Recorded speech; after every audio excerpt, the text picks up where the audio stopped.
Book 2, Chapter 5, The Jackal. Those were drinking days, and most men drank hard. So very great is the improvement time has brought about in such habits, that a moderate statement of the quantity of wine and punch which one man would swallow in the course of a night without any detriment to his reputation as a perfect gentleman would seem in these days a ridiculous exaggeration. The learned profession of the law was certainly not behind any other learned profession in its bacchanalian propensities.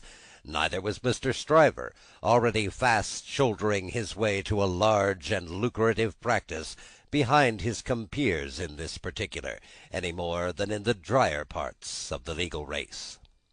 A favourite at the Old Bailey, and eke at the Sessions, Mr. Stryver had begun cautiously to hew away at the lower staves of the ladder on which he mounted.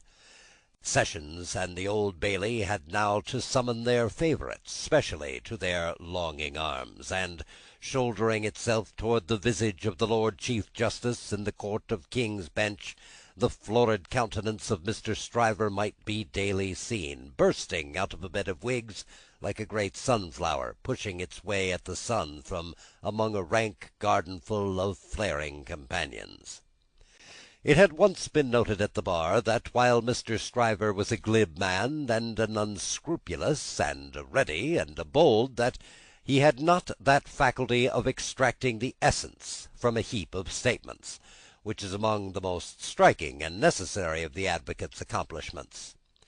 But a remarkable improvement came upon him as to this. The more business he got, the greater his power seemed to grow of getting at the pith and marrow, and however late at night he sat carousing with Sydney Carton, he always had his points at his fingers' end in the morning.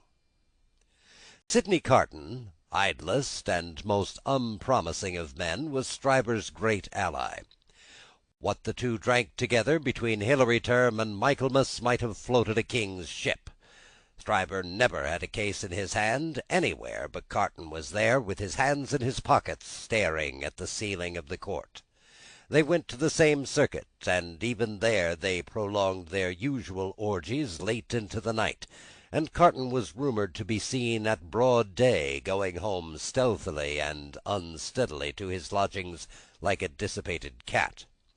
At last it began to get about, among such as were interested in the matter, that although Sydney Carton would never be a lion, he was an amazingly good jackal, and that he rendered suit and service to Stryver in that humble capacity. 10 o'clock, sir," said the man at the tavern, whom he had charged to wake him. 10 o'clock, sir." "What's the matter?" 10 o'clock, sir." "What do you mean? 10 o'clock at night?" "Yes, sir. Your honour told me to call you." Oh, I remember. Very well, very well." After a few dull efforts to get to sleep again, which the man dexterously combated by stirring the fire continuously for 5 minutes, he got up, tossed his hat on, and walked out. He turned into the Temple, and having revived himself by twice pacing the pavements of King's Bench Walk and Paper Buildings, turned into the Stryver chambers. The Stryver clerk, who never assisted at these conferences, had gone home, and the Stryver principal opened the door. He had his slippers on, and a loose bedgown, and his throat was bare for his greater ease. He had that rather wild, strained, seared marking about his eyes, which may be observed in all free livers of his class, from the portrait of Jeffreys downward, and which can be traced under various disguises of art through the portraits of every drinking age. "You're a little late, Memory," said Stryver. "About the usual time. It may be a quarter of an hour later." They went into a dingy room lined with books and littered with papers, where there was a blazing fire. A kettle steamed upon the hob, and in the midst of the wreck of papers a table shone, with plenty of wine upon it, and brandy, and rum, and sugar, and lemons. "You have had your bottle, I perceive, Sydney." "2 to-night, I think.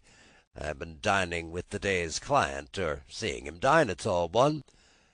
"That was a rare point, Sydney, that you brought to bear upon the identification. How came you by it? When did it strike you?" I thought he was a rather handsome fellow, and I thought I should have been much the same sort of fellow if I'd had any luck." Mr. Stryver laughed till he shook his precocious paunch. "You and your luck, Sidney! Get to work, get to work." Sullenly enough the Jackal loosed his dress, went into an adjoining room, and came back with a large jug of cold water, a basin, and a towel or two. Steeping the towels in the water, and partially wringing them out, he folded them on his head in a manner hideous to behold, sat down at the table, and said, "Now I am ready." "Not much boiling down to be done tonight, Memory," said Mr. Stryver gaily, as he looked among his papers. "How much?" "Only 2 sets of them." "Give me the worst first."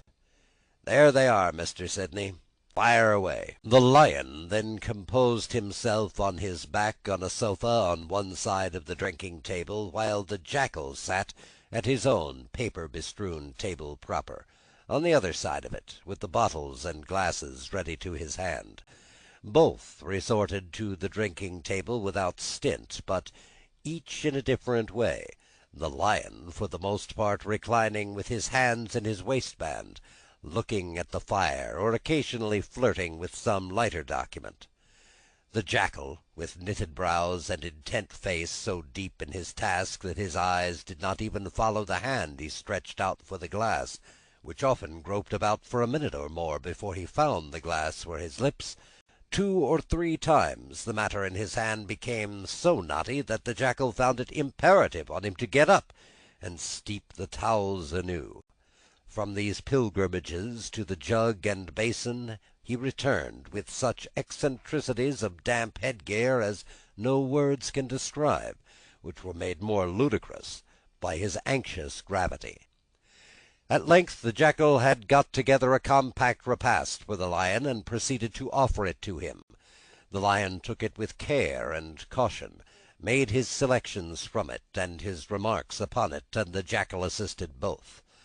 When the repast was fully discussed, the Lion put his hands in his waistband again, and lay down to meditate.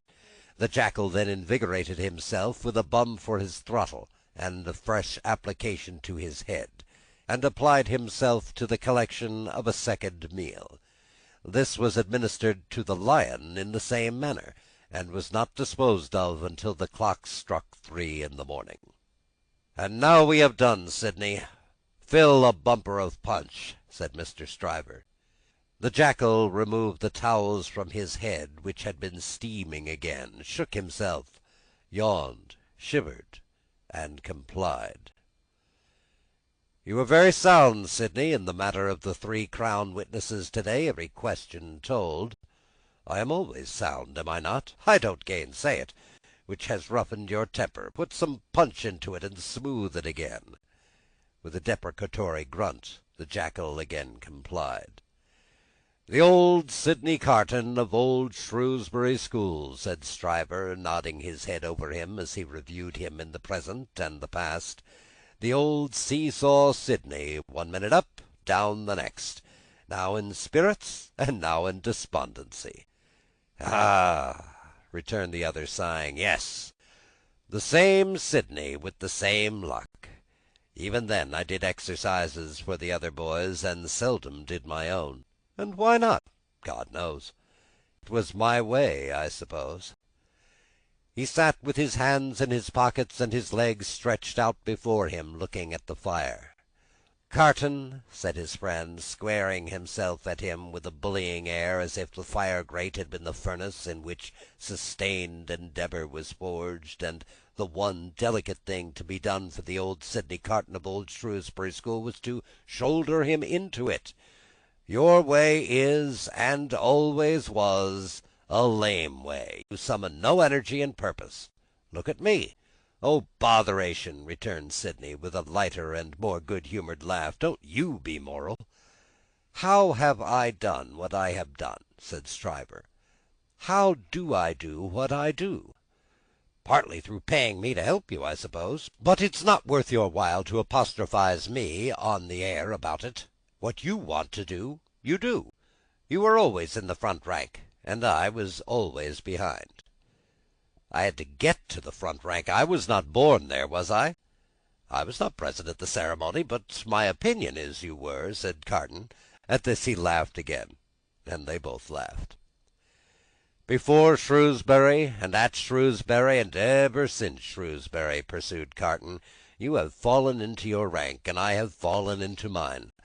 Even then we were fellow students in the student quarter of Paris, picking up French and French law and other French crumbs that we didn't get much good of. You were always somewhere, and I was always nowhere.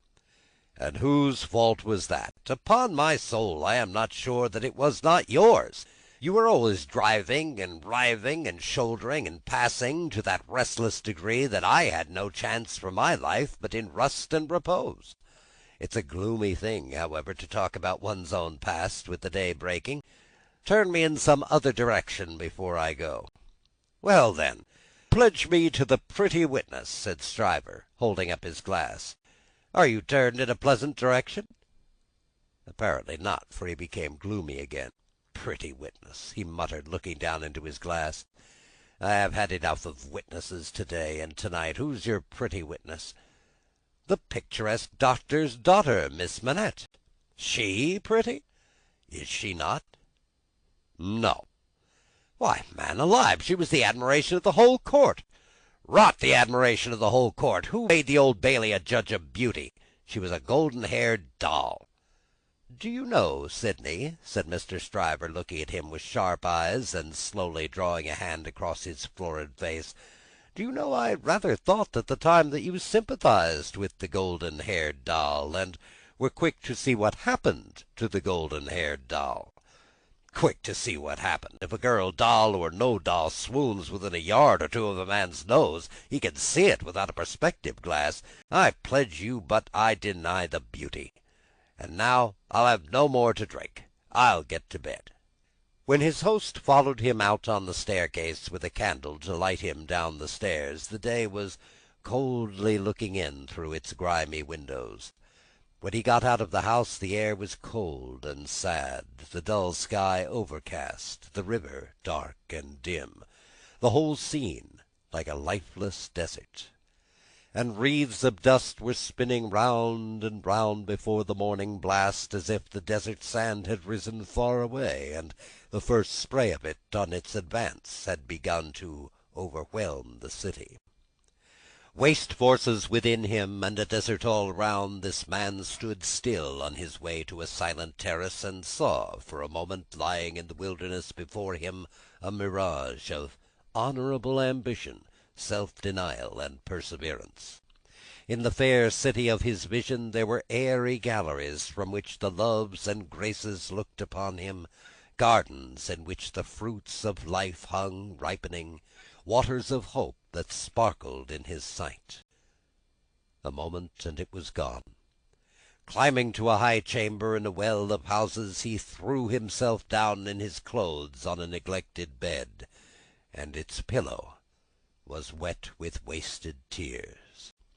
Sadly, sadly the sun rose. It rose upon no sadder a sight than the man of good abilities and good emotions, incapable of their directed exercise, incapable of his own help and his own happiness, sensible of the blight on him, and resigning himself to let it eat him away.